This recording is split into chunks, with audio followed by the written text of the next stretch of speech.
வணக்கம் மாணவர்களே. நீட் தேர்வு ரிசல்ட்டு எதிர்பார்த்த மாதிரியே கடந்த வாரம் ஜூன் மாதம் 14ஆம் தேதி வெளியே வந்துருச்சு.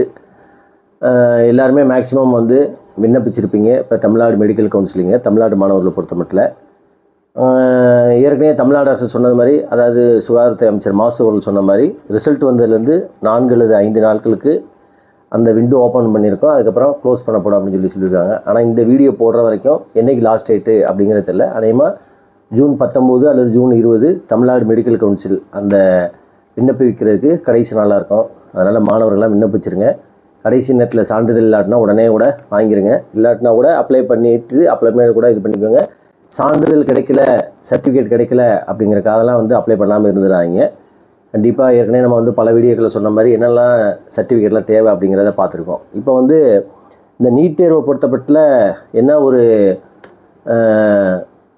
மிக்ஸ்டு ரியாக்ஷன் அப்படிங்கிற மாதிரி என்ன இதில் சொல்கிறாங்க அப்படின்னா, ஏற்கனவே இது வரைக்கும் நடந்த 33-35 வருஷ நீட்டு மாதிரியான மெடிக்கல் என்ட்ரன்ஸில் இந்த 2025 நீட் தேர்வு ஒரு வித்தியாசமான ஒரு தேர்வு அப்படின்னு சொல்கிறாங்க. ஏன் அப்படின்னா, தேர்வு கேட்கப்பட்ட விதம், அதில் பாஸ் ஆனது, யாருமே சென்டம் எடுக்காமல் போனது, அந்த மாதிரி ஒரு பல காரணங்கள் சொன்னால் கூட இந்த டாப் 100ல் பார்த்தீங்கன்னா மேக்ஸிமம் எனக்கு தெரிஞ்சு ஒரே ஒரு பெண் தான், மீதி உள்ள கேர்ள்ஸ் தான், மீதி எல்லாமே பாய்ஸ் அப்படிங்கிற மாதிரியும், அதேமாதிரி தமிழ்நாட்டில் இருந்தும் வெறும் 6 பேர் தான் டாப் 100ல் இடம் பெற்றிருக்காங்க அப்படிங்கிறதையும், இதுக்கு என்ன காரணம் அப்படின்னு அனாலிசிஸ் பண்ணி பார்த்தோம்னா, அதுக்கு இந்த கேட்கப்பட்ட கேள்விகள் எல்லாமே ஐஐடி அட்வான்ஸ் லெவலில் ஃபிசிக்ஸு கெமிஸ்ட்ரியும் அப்படிங்கிற மாதிரியும்.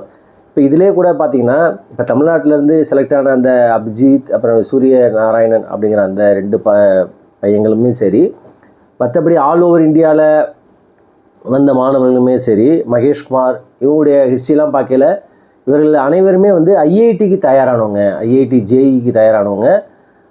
இந்த நீட் தேர்வை ஈஸியாக அடித்து டாப் 100 எல்லாருமே ஐஐடி ஜேஇக்கு தயாரானவங்க, ஜேஇ அட்வான்ஸ் எக்ஸாம் தயாரானவங்க அப்படிங்கிற மாதிரி பார்க்க முடியுது. அப்போ இதுலேருந்து என்ன நம்ம கன்க்ளூட் பண்ணலாம் அப்படின்னா, இந்த 2025 நீட் எல்லாமே based on advance IIT advance examination பேஸ்டாக இருக்குது அப்படிங்கிற மாதிரியும், அதே மாதிரி நீட்டுக்காக தயாராகக்கூடிய மாணவர்களை இதில் ரொம்ப கஷ்டப்பட்டுருக்காங்க. அதனால தான் அவங்களால ஈஸியாக பாஸ் பண்ண முடியல அப்படின்னு தெரிய வருது. இதுலேயும் பார்த்தீங்கன்னா ஃபிசிக்ஸு நல்ல ரிலேட்டிவ் பெர்ஃபார்மன்ஸ் அந்த பர்சன்டேஜில் பார்த்தாலே தெரியுது. அப்போ ஃபிசிக்ஸ் கெமிஸ்ட்ரி நல்லா போட்டிருந்தாலே, சும்மா ஒரு 10 கேள்வி 15 கேள்வி போட்டிருந்தாலே அவங்களுடைய ரிலேட்டிவ் பெர்ஃபார்மன்ஸு நல்லா இருக்கிற மாதிரி தெரியுது. அப்போ இனிமேல் வரப்போகிற காலங்களில் இதே மாதிரி தான் இருக்குமா, அல்லது நீட் தேர்வு மாதிரி கேட்கப்படுமா அப்படிங்கிறது ஒரு பெரிய இதுதான், அன்பிரடிக்டபிள் அப்படின்னு தான் சொல்ல முடியும். வரப்போகிற காலங்களில் இனிமேல் ப்ரூவ் பண்ணுறவங்க இந்த நீட்டு தேர்வுக்கும் தயாராகிறவங்க நீட் தேர்வுக்கு மட்டும் தயாராகாமல் ஐஐடி ஜேஇ லெவலில் ஃபிசிக்ஸ் கெமிஸ்ட்ரிக்கு தயாரானதான் நீட் எக்ஸாமினேஷன்ஸ் நல்லா படிக்க முடியும் அப்படிங்கிறதும். இது ஒரு ட்ரெண்ட் சேஞ்சிங் அப்படின்னு கூட சொல்லலாம். இப்போ இது வரைக்கும் நீட் ஒரு மாதிரியாக ஒரு பாதையில் போய்க்கிடுச்சு. இப்போ அது தன்னுடைய பயணத்தை மாற்றிக்கிடுச்சு அப்படிங்கிற மாதிரி தெரியுது. அப்போ போகிற காலத்தில் இப்போ இது எதை நோக்கி போகுது அப்படின்னு பார்த்தீங்கன்னா, கொஞ்சம் நாளைக்கு முன்னாடி நம்ம மத்திய அமைச்சர் கல்வித்துறை அமைச்சர் என்ன சொல்லியிருந்தார் அப்படின்னா, இனிமேல் நீட்டுக்கு தனியாகவும் கியூட்டுக்கு தனியாகலாம் எக்ஸாம் நடத்தப்படப்பட்டது, ஒரே தேர்வாக நடத்துவோம் அப்படின்னு சொல்லியிருந்தாங்க. எத்தனை பேர் ஞாபகத்தில் இருக்கும் தெரியாது, செய்தியாக வந்துச்சு ஒரு 2 இயர்ஸ் பேக்கு. அப்போ போகிற காலத்தில் என்ன அப்படின்னா, ஒரே மாதிரி கொண்டு வந்துட்டு physics chemistry biology botany zoology எல்லாமே இருக்கும், யார் என்ன வேணுமோ அதை மட்டும் ஓப்பன் பண்ணி அடிங்க, நாங்கள் பிரிச்சுக்கிறோம் அப்படிங்கிற மாதிரி கொண்டு வாங்க. எப்படி ஒரே நாடு ஒரே தேர்தல் அப்படிங்கிற மாதிரி இதுவும் ஒரே எக்ஸாமினேஷன்ஸ் அப்படிங்கிற மாதிரி கூட போகலாம். ஸோ இதுதான் நீட் தேர்வை பொறுத்த மட்டும் இந்த நீட் தேர்வில் அதிகமாக பாஸ் பண்ணது எல்லாருமே பார்த்திங்கன்னா IIT JEE examination advance pass பண்ணவங்க தான். அப்போ அடுத்த வருஷம் இந்த கோச்சிங் கிளாஸ் நடத்துகிறவங்களுமே சரி, அல்லது இப்போ தான் நான் நீட் தேர்வுக்கு தயாராகிருக்கேன், அல்லது நான் ரிப்பீட்டர்ஸு 2ஆவது வருஷம் 3ஆவது வருஷம் தயாராகிறேன் அப்படின்னா, உங்களோட ப்ரிப்பரேஷன் இனிமேல் ஐஐடி ஜேஇ லெவலில் அட்வான்ஸ் லெவலில் இருந்தால் தான் உங்களால் எதிர்காலத்தில் நீட்லாம் நல்லா ஸ்கோர் பண்ண முடியும். அதாவது எகெயின் 2026 2024 23 மாதிரி நீட்டு மாதிரியே ஃபிசிக்ஸ் கெமிஸ்ட்ரி கேட்டாங்கன்னா பிரச்சனை இல்லை. ஆனால் திரும்ப அதே மாதிரி ஐஐடி அட்வான்ஸில் கேட்குற கேள்வி மாதிரி கேட்டாங்கன்னா கஷ்டம் தான். அதனால் ப்ரிப்பேர் பண்ணுறவங்க இனிமேல் என்ன செய்யுங்க அப்படின்னா, உங்களுடைய ப்ரிப்பரேஷன்ஸ் பழைய இது மாதிரி ப்ரிப்பேர் பண்ணுங்கள் அப்படிங்கிறது தான் என்னுடைய கருத்து. இதுதான் எல்லா கோச்சிங் கிளாஸ் நடத்துகிறவங்களும் சரி, யூடியூப்பில் இல்லை எல்லாருமே சொல்லக்கூடிய கருத்து, பத்திரிகையாளர்கள் சொல்கிற இது எல்லாமே. அதனால தான் பார்த்திங்கன்னா நீட்டுக்குன்னு ப்ரிப்பேர் பண்ணுறவங்களெல்லாம் அந்த டாப் 100க்குள்ளே இல்லை அப்படிங்கிறது தெரியுது. ஏன் அப்படின்னா, இந்த ஜேஇ ப்ரிப்பேர் பண்ணவங்களாம் ஈஸியாக கேஷுவலாக போய் எக்ஸாமினேஷன் எழுதி ஃபிசிக்ஸ் கெமிஸ்ட்ரி நல்லா ஸ்கோர் பண்ணி, அதாவது அவங்களுடைய குறையை அவங்களுடைய அதை குறையாக சொல்லலை, அவங்களுடைய திறமையை நம்ம பாராட்டுவோம்.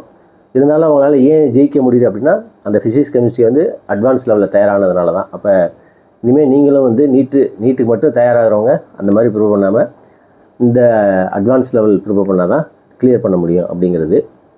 அதுக்கப்புறம் இந்த எக்ஸ்பெக்டட் கட் ஆஃப் எவ்வளோ சார் அப்படின்னு சொல்லி பல்வேறு யுவங்கள் ஆல் இண்டியா ரேங்க் அன்றைக்கே நம்ம கூட போட்டோம். ஆல் இண்டியா ஏஆர் ரேங்கை வச்சு தமிழ்நாடு ஸ்டேட் கோட்டாவில் வந்து எவ்வளோ வரும் அப்படிங்கிறத நம்ம பார்த்தோம். நான் அப்படி ஒரு 4-5 இன்ஸ்டியூஷன்ஸு அவங்களோட வீடியோ அதெல்லாம் வந்து கால்குலேட் பண்ணி நான் ஒரு அசம்ஷன் கெஸ்ஸிங்கில் கொண்டு வந்திருக்கேன். கிட்டத்தட்ட நம்ம ஏற்கனவே வந்து அந்த எக்ஸாமினேஷன் எழுதினப்போ போட்ட அதே இதுதான் இப்போயும் கூட இருக்குன்னு சொன்னால் கொஞ்சம் கூடியிருக்க கூட சொல்லலாம். நம்ம வந்து 500 480 அந்த மாதிரிலாம் சொல்லியிருந்தோம். இப்போ வந்து லேட்டஸ்ட்டாக இந்த ரிசல்ட்டு வெளியிட்டதுக்கப்புறம் எவ்வளோ மார்க் வரும் ஒவ்வொரு கேட்டகரிக்கும் அப்படிங்கிறத நம்ம எனக்கு தெரிஞ்ச இந்த பல கோச்சிங் கிளாஸஸில் அவங்களுடைய இதை வச்சு நான் வந்து ஒரு கன்க்ளூஷன் பண்ணியிருக்கேன். இது மேக்ஸிமம் 90% சரியாக இருக்கான வாய்ப்புகள் உண்டு. அப்படின்னா பிரபலமான அந்த கோச்சிங் கிளாஸ் அவருடைய சார் வந்து நேற்றுக்கு ஒரு வீடியோ போட்டார். அது ப்ளஸ் 2-3 பாப்புலர் வீடியோஸ் அதெல்லாம் பார்த்து தான் சரி இவ்வளோ தான் கட் ஆஃப் அப்படிங்கிறத நான் கன்க்ளூட் பண்ணியிருக்கேன்.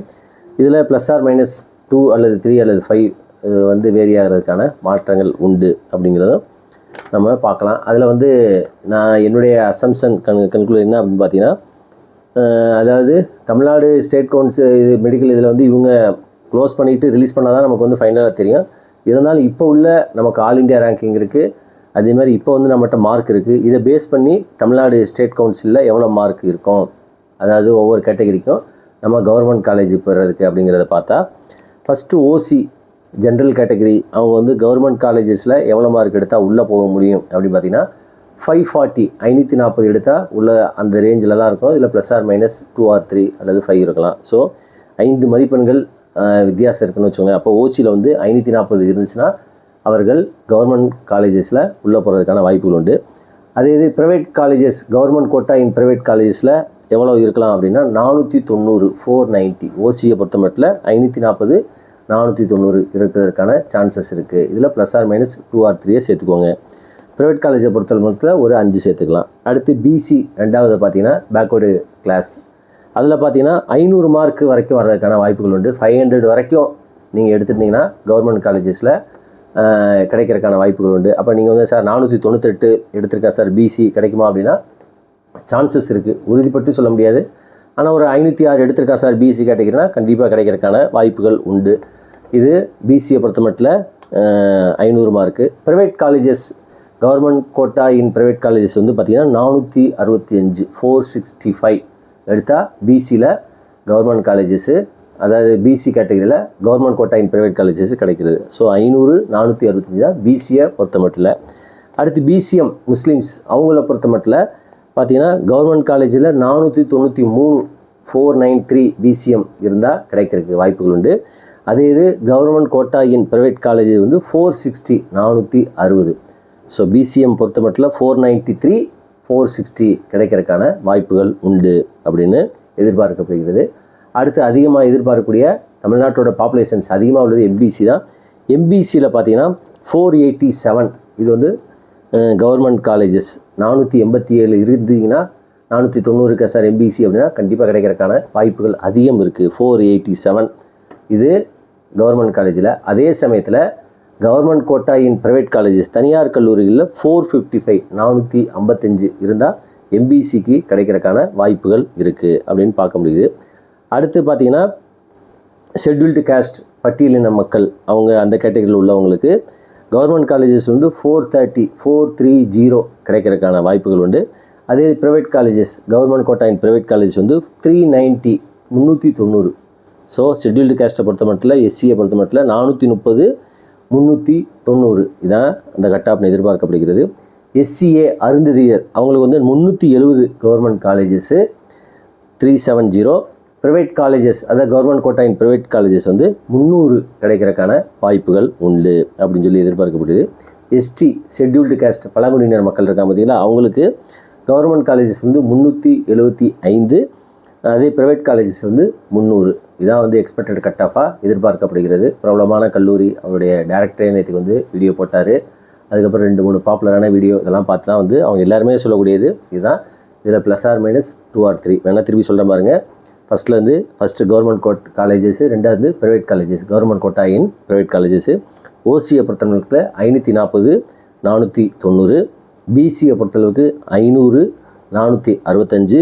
BCM Muslims 493, 460. MBC 487, 455. SC scheduled caste 430, 390. SCA அதாவது Arunthathiyar 370, 300. ST scheduled caste 375, 300. So இதுதான் எக்ஸ்பெக்டட் கட் ஆஃபாக பார்க்கப்படுகிறது. கவர்மெண்ட் காலேஜஸை பொறுத்த மட்டும் 2 or 3 கூடுறதுக்கும் குறையதுக்கான வாய்ப்பு உண்டு.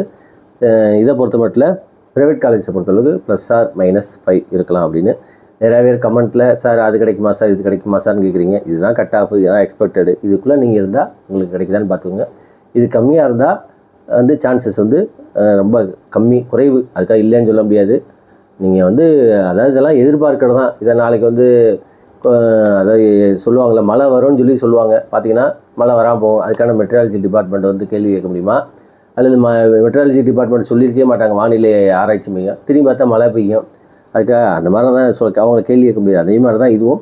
இது ஒரு எக்ஸ்பெக்டேஷன், ஒரு கருத்து, அனுபவத்தின் வாயிலாக பல இதை படிக்கிறது, பார்க்குறது, கேட்குறது, இதை வச்சு சொல்லக்கூடிய ஒரு எதிர்பார்க்கக்கூடிய. ஏன்னா நமக்கு எக்ஸ்பெக்டேஷன் தான், கிடைக்குமா கிடைக்காதா அப்படின்னு. சப்போஸ் ஒரு எம்பிசியில் ஒருத்தர் 560 இருக்கிறாரு, அவர் கிடைக்குமா கிடைக்காதுன்னா கண்டிப்பாக அதை பார்த்து சொல்லிடலாம். 560 எம்பிசி கண்டிப்பாக கிடைக்கும் தம்பி, அவர் காலை தூக்கி போட்டு அப்படி இருக்கலாம். ஸோ நம்ம கிடைக்கும் அப்படின்னு. ஸோ அந்த மாதிரி தான். அதே சமயத்தில் சார் ஒரு 460 இருக்கா சார், எம்பிசி கிடைக்குமா அப்படின்னா சான்சஸ் ரொம்ப கம்மி. கிடைக்கலன்னு சொல்ல முடியாது. நாளைக்கு ஒரு மிகப்பெரிய மிராக்கிள் நடந்தால் தான் உண்டு. அதே எம்பிசி 580 இருந்துச்சா கிடைக்குன்னு சொல்லலாம். ஸோ அந்த மாதிரி தான் இது எக்ஸ்பெக்டேஷன்ஸு. மற்றபடி தமிழ்நாடை பொறுத்த மட்டும் இந்த நீட்டு தேர்வோட ரிசல்ட் ரொம்ப கொஞ்சம் கம்மி தான் சொல்ல முடியும். 600க்கு மேலேயே ரொம்ப 50லேருந்து 60 பேர் அவ்வளோ தான் இருக்கிறதா சொல்கிறாங்க. ரிசல்ட்டு ஃபைனல் ரிசல்ட் வந்தால் தான் தெரியும். எது எப்படி இருந்தாலும் சரி, நம்ம நிறைய பேர் மாணவர்களுக்கு என்ன நினைக்கிறாங்க, போன வருஷத்துக்கு காட்டில் இந்த வருஷம் கட் ஆஃபு கம்மியாயிடுச்சு. கட் ஆஃப் கம்மியானாலும் கட் ஆஃப் கூடனாலும் நமக்கு அது மேட்ரு கிடையாது. நமக்கு காலேஜ் கிடைக்குதா, ஸ்டாண்டர்ட் காலேஜ் கிடைக்குதா, டாப் 10 காலேஜ் கிடைக்குதா, நம்ம விரும்பிய காலேஜ் கிடைக்குதா, இதுதான் நம்ம முக்கியம். நீங்கள் 720, 710 எடுத்து சீட்டு கிடைக்காம போனாலும் நம்மளால் ஒன்றும் செய்ய முடியாது. 711லேருந்து 720 வரைக்குமே எல்லாமே முடிஞ்சு போய் நீங்கள் 710 மார்க் எடுத்துருக்கீங்க, என்னப்பா கிடைக்கலையே அப்படின்னு சொன்னால் அப்படி இது கிடையாது. அதே சமயத்தில் ஒரு 340 எடுத்து ஒரு சீட்டு கிடைச்சா நமக்கு அச்சீவ்மெண்ட்டு தான். அதனால் நம்ம எடுக்கிற மார்க்கோ ரேங்கிங்கு முக்கியம் கிடையாது. நம்மளுடைய எடுத்த மார்க்குக்கு நல்ல காலேஜ், நம்ம விரும்பிய காலேஜ் கிடைக்குதா அப்படிங்கிறது தான் முக்கியம். அதே மாதிரி இந்த சப்போஸு இன்னொன்று, இந்த தமிழ்நாட்டு மாணவர்களுக்கு என்ன சொல்கிறது அப்படின்னா, இப்போ ஒருத்தர் ஒரு பிசியில் இருக்கிறாரு, அவர் ஒரு 620 மார்க் எடுக்கிறாரு அப்படின்னா அவருக்கு ஜென்ரல்லே கிடச்சிச்சுன்னா போனால், அதே பிசியில் உள்ளவருக்கு இன்னொன்று சீட்டு கிடைக்கிறதுக்கான வாய்ப்புகள் உண்டு. இது எல்லா கேட்டகரிக்குமே உண்டு. அதனால் அந்த மாதிரி மாணவர்கள் என்ன செய்யுங்க அப்படின்னா, நீங்கள் ஜென்ரலில் போக ட்ரை பண்ணிக்கோங்க. அதனால் உங்களுக்கு எந்த பாதிப்பும் கிடையாது. சப்போஸ் அதாவது நீங்கள் விரும்பிய காலேஜ், இப்போ நீங்கள் ஒரு பிசி கேண்டிடேட்டாக இருக்கீங்க, பிசிக்கெலாம் ஒரு 510 மார்க்கில் முடியுதுன்னு வச்சுக்கோங்க. நீங்கள் ஒரு 610 மார்க் எடுத்துருக்கீங்க, நீங்கள் ஸ்டான்லியே கிடைக்க வேணும்னு நினைக்கிறீங்க. ஸ்டான்லியே 610க்கு ஜென்ரலில் கிடைக்கிது அப்படின்னா, அது ஜென்ரலில் போயிட்டிங்கன்னா நீங்கள் பிசியில் வரக்கூடிய இடத்துல இன்னொரு பிசி உட்காருவார். இதனால் இன்னொரு தமிழ்நாட்டு மாணவருக்கு வாய்ப்பு கிடைக்கும். அதெல்லாம் கொஞ்சம் செய்யுங்க. ஏன்னா நிறையா பேர் பார்த்திங்கன்னா தமிழ்நாட்டு மாணவர்கள் எய்ம்ஸு, நார்த் எய்ம்ஸ்லாம் போகிறதே கிடையாது. அவங்க பயப்படுறாங்க, இங்கேருந்து மொழி பிரச்சனை அப்படின்னு. அதனால் இல்லாமல் அதெல்லாம் எந்த பிரச்சனையும் எங்கேயுமே கிடையாது. எல்லாத்துக்கும் பாதுகாப்பு உண்டு. ஸோ அதனால் இந்த மாதிரி நீங்கள் உங்கள் கேட்டகரியில் கூடுதல் மார்க் எடுத்திங்கன்னா அதை கொஞ்சம் மாற்றி எடுங்க. இது இன்னொரு மாணவருக்கு கிடைக்கிறதுக்கான வழிவகுக்கும் அப்படிங்கிறதான். தொடர்ந்து பேசுவோம் நீட் தொடர்பான தகவலுக்கு. நன்றி, வணக்கம்.